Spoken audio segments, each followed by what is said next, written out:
చేస్తుంది. 5. సైన్స్ పరిశోధనలు. జపాన్ శాస్త్రవేత్త డాక్టర్ మసారు ఎమోటో జంజం నీటిపై పరిశోధన చేసి ఈ నీటి స్ఫటికాలు క్రిస్టల్స్ ప్రపంచంలోనే అత్యంత అందమైన మరియు క్రమబద్ధమైన ఆకారాన్ని కలిగి ఉన్నాయని నిరూపించారు. ఇతర నీటితో పోలిస్తే దీని మాలిక్యులర్ స్ట్రక్చర్ చాలా యూనిక్గా ఉంటుంది. 6. Pure natural treatment, no chlorine.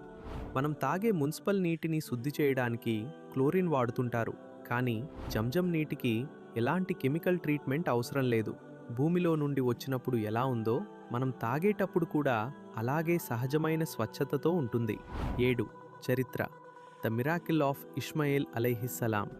ఈ నీరు పుట్టడం వెనుక ఉన్న చరిత్రే ఒక అద్భుతం. ఎడారిలో నీరు లేని సమయంలో పసిబిడ్డ అయిన ఇస్మాయిల్ అలైహిస్సలాం తన పాదాలతో నేలను తన్నినప్పుడు అల్లాహ్ ఆదేశంతో ఈ నీరు ఉద్భవించింది. 4000 ఏళ్ల నుండి